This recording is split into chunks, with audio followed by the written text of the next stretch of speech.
Chapter 4 Thunder. A flash in the sky always precedes thunder, and thunder always precedes a storm. Even by this logic, humanity could never have predicted that the red night was just the lightning before the thunder.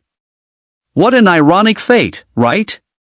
After the red night, society collapsed with the appearance of the portals and the transcendent, monstrous beings that even the best human weapons have trouble killing. And with society in pieces, the Awakens appeared as the light, the last resource and hope for humanity. However, even with such an upcoming help, this was still far from the end of the story, as the storm finally arrived after nearly 20 years of the Red Night.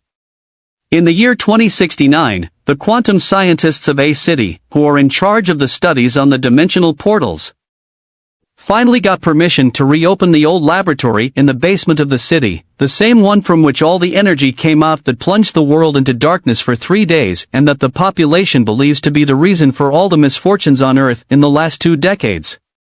And with the possibility of the place being radioactive, they entered wearing thick protective clothing and heavily armed, just in case. Their prudence in arming themselves was rewarded, as the place was infested with unique transcendents, similar to spiders, but with the size of wolves. It took days for the main team of scientists to reach the epicenter of the energy explosion, the main laboratory. And when they got there, the whole journey was worth it, as what they found changed the whole world's perspective on science. The main idea of a teleportation portal is to serve as a shortcut between point A and point B. But what would happen if instead of connecting the 2 desired points, something interfered, a point C, revealing a completely unknown world? Would that be an alternate reality? A parallel world? Or the same world? Whatever definition such a place would receive, this is exactly what happened. The portal at the center of the lab led to a place unlike anything else on Earth. This discovery shook humanity's understanding of the nature of dimensional portals. It was normal for awakened ones to enter portals to defeat the main monster and then leave the dungeon, but to have a vast world waiting for them on the other side was something else entirely.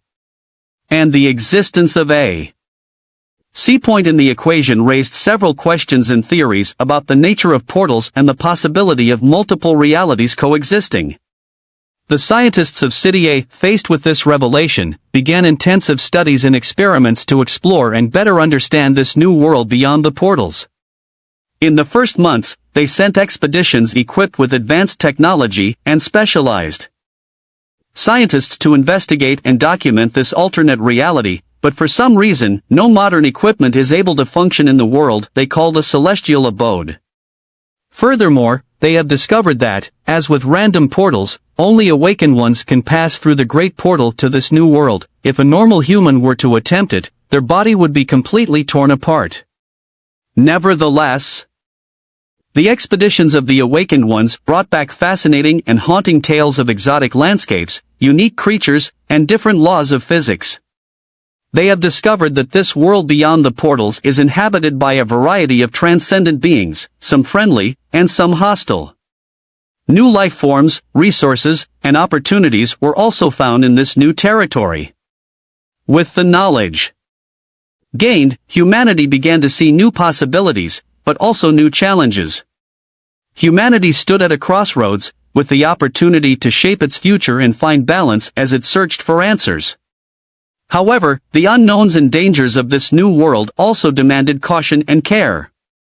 The presence of the transcendents and other hostile beings could pose a constant threat to Earth, and humanity needed to protect itself from this, so it created shelters in the celestial abode.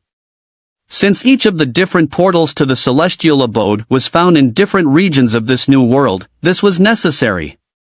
Kaido learns all this from the beginner's handbook and confirms some of it by reading some newspapers among the hundreds of letters at the foot of his apartment door. Finding out that a year has passed is definitely a shock to him, since the night before was only a few hours ago for him, but this passage of time also explains that he didn't become an awakened overnight. So, with more response than before, Kaido smiles with excitement because his life can finally change once and for all. He can stop being the humiliated and poor boy from before. Well, I guess I have to test my powers. First. How did it say in the manual? Activate. No, that wasn't it. Switch on. Maybe it is, analyze. He tries to open the system according to the instructions he received. Suddenly, a holographic window of his web link appears, displaying his physical attributes as if he were in a game. The numbers and information float in the air, forming a visual representation of the attributes of his awakened body. Attributes window.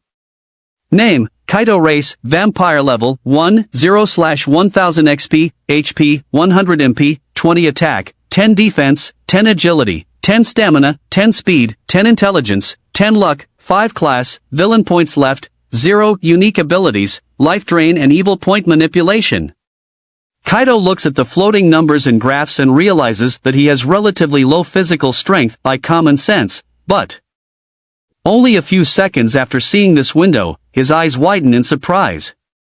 It is common knowledge that the only up an awakened can have is when he becomes an awakened. And after awakening, the awakened are ranked from E to S after an alliance evaluation. Even an awakened rank E, which is stronger than most ordinary humans, is much weaker than a rank D, and so the strength gap increases with each rank. This system was created to prevent weaker awakened ones from dying in vain, as each portal can hide a sinister, desperate monster much stronger than even a rank B or a awakened one can face. Of course, just as becoming an awakened is a rarity among those who contract lethal encephalitis, becoming an S-rank awakened is extremely unlikely. Considering Kaido's physical attributes, he was nowhere near an S rank, but so I can evolve like I'm in a game? Ha ha ha. That must be a joke, right? Kaido says. Suddenly, as if someone is answering Kaido, another window appears in front of his eyes. Message. The daily quest, Empty Stomach, has arrived, unread. Read. Kaizen says, a bit confused. Quest guide. Feed on blood, 0/1, warning, failure to complete this daily quest will result in death. Death?